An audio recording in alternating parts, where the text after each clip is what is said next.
हमारे वरिष्ठ हेमाराम जी, जिनको 18 का चुनाव मैंने जिताया था, उस समय हेमाराम जी ने मुझे टेलीफोन किया कि मेरी इज्जत रखो और जो आरएलपी का उम्मीदवार है उसका फार्म उठाओ। मैं बायतू के अंदर सभा करने गया और मैंने कहा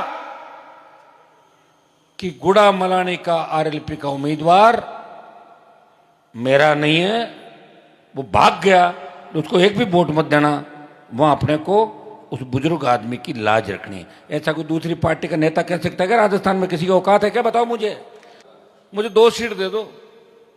बाड़मेर वाले की बड़ी इच्छा थी, मैं तो एक पे ही राजी हो जाता, लेकिन वो कह रहा मैं तो एमपी बनूंगा। तो मैंने कहा एक बाड़मेर दे दो, एक नागौर दे दो, बात तय हो गई थी। लेकिन बीच में से हमारे पायलट साहब डोटासरा जी रात को बात करी कि हनुमान को कमजोर करना है और यही घेर के मार लो, बीजेपी तो अपनी है, रात को मिल लेंगे जाके बीजेपी वालों से, क्योंकि अपने पहले धंधा किया था। याद है लोगों को सरकार गहलोत की गिराने के समय कौन कौन कहां बैठा हुआ था, सब जानती राजस्थान की जनता। मुझे कहने की आवश्यकता नहीं है।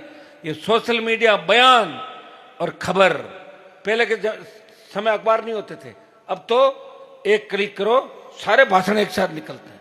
मानेसर कांड मुझे याद है किस तरह भारतीय जनता पार्टी के नेताओं के इशारे पे हुआ। मैं भी था, मैं झूठ नहीं बोलता, लेकिन मानेसर में नहीं था। 3 विधायक अलग खड़े थे, इंदिरा जी उनमें शामिल थी। हमने झगड़ा था, इसलिए बीजेपी के साथ हम मिले कि अगर कांग्रेस की सरकार गिरे हम वोट देंगे, 3 वोट सरकार के खिलाफ हम डालेंगे।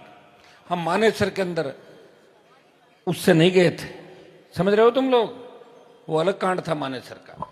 भाई लोकसभा चुनाव में पायलट डोटासरा जी, हमारे वरिष्ठ हेमाराम जी, जिनको 18 का चुनाव मैंने जिताया था, उस समय हेमाराम जी ने मुझे टेलीफोन किया कि मेरी इज्जत रखो और जो आरएलपी का उम्मीदवार है उसका फार्म उठाओ। मैंने कहा हेमाराम जी आप हमेशा किसान कौम की बात करते हो, मैंने बच्चों को कहा जो अपना उम्मीदवार उसको पकड़ो, वो भाग गया, हाथ नहीं आया फार्म भर के। तो मैंने कहा मैं क्या करूं, ये राजू साथी था। तो मैं बायतू के अंदर सभा करने गया और मैंने कहा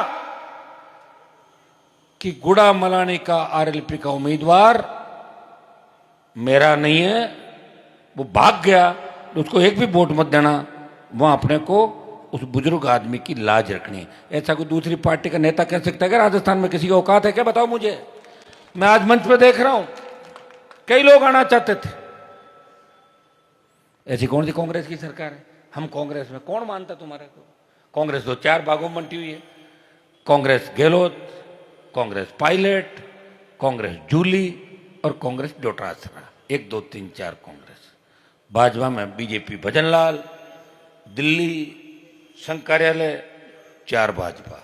अब आप बताओ गलती से अगर कांग्रेस के किसी नेता के साथ आपकी फोटो आ गई ना तो 3 जने टिकट कटाने के लिए दौड़ेंगे कि पकड़ो इसको, ये उस नेता का आदमी है। कांग्रेस तो खत्म हो गई, बात मत करो कांग्रेस पार्टी की, क्योंकि अब जो नौजवान उठ रहा है राजस्थान के अंदर, और जैन जी, अब कौन सा आ रहा भाई जैन जी के बाद? नेपाल और इस वर्ल्ड के 10 देशों के अंदर नौजवानों ने यह कहा कि सत्ता पे कब्जा कर लो, चलो सत्ता हमारी है। राजस्थान और इंडिया के अंदर भी ऐसा चल रहा है।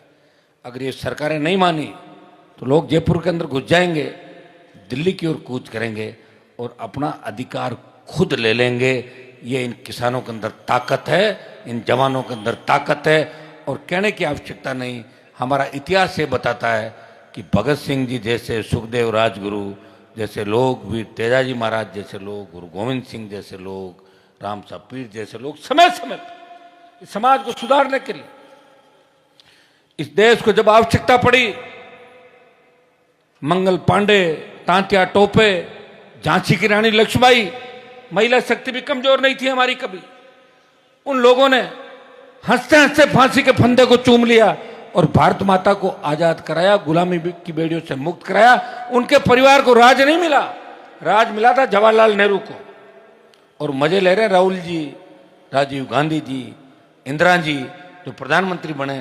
कोई किसान का बेटा वहां नहीं बना, बने थे हमारे चौधरी देवीलाल जी, जिनको प्रधानमंत्री बना रहे।